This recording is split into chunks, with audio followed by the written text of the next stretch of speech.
Hi, my name is Mayret. I'm very happy to share with you some tips that might be helpful during this challenging time. We know that the viral situation around the world has created a lot of anxiety, not only for adults, but also for children.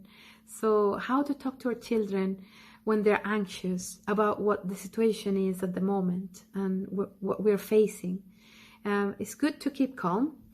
And when we talk to them, try to speak to them one to one, individually, so we can ask them what is the thing that they're missing the most.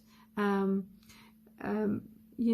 know, because each child is different, so we need to know each one of them individually, and in that sense they will tell us what are their worries, and we can make them feel that we listened to them, that we understood what they were saying, and that decreased the anxiety of children. That's really important. Also, we know communication with teenagers is very challenging, so the recommendation is to try to speak to them, and we know that they will come up with questions that we don't know the answer. So that's okay. It's okay not to know the answer. So the idea is not to try to avoid these conversations with our teenagers, but to be honest and let them know that we don't know the answer. That's fine. It's okay to not know everything. We can't know everything. And particularly these unprecedented times, we live with a lot of questions that are not answered, so that's okay. Also, the screen time for teenagers and for everyone at home has to be limited.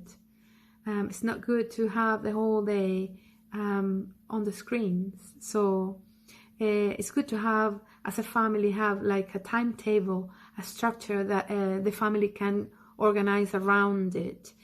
For example, it's very good to have homeworks in the morning, things that they need to do academically in the morning, and because they're fresh and they're full of energy and they can do it and then relax.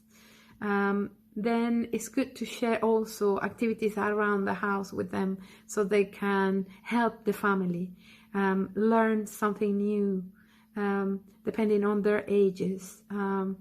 It's good to give them tasks that they develop, not only to learn for themselves, but also to help the family. So that's about creating children that are going to become independent, but also in the future interdependent. So children that help their family as well. They learn how to help their own family.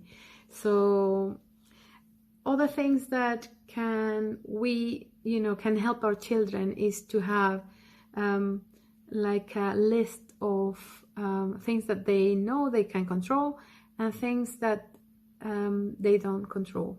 So they know that those that they cannot control, they don't have to put a lot of effort in them because they're uncontrollable. So no worries about them, and keep under the ones that they can control. So draw on their strength. Most of them and you have been in challenging times already, and you have survived them. So it's good to bring those strengths to them and flag them up and say, we've been through difficult times and we have done really well, and I know that you're really good at this. This is good, to bring all these positive things. Also, information wise, we need to teach them how to get information that is trustworthy, that is, rather than dubious information that can create more confusion or anxiety around teenagers particularly. So these are things that might help us with them. Also, it's good to have a timetable for the family, as I said, activities that you can do together as a family, that you enjoy together, like dancing or puzzles or games, table games that you can, have a relaxed time during the day. And it's good to also see if we have children that are bored and they don't know what to do, open up activities, virtual places that they can visit, zoos, other places, and they can learn a lot from it, or discover a new book that they haven't read, or things that they can learn from scratch. There are lots of tutorials on the internet that they can help, they can receive some support while learning something new. It's okay to have a bad day. It's okay.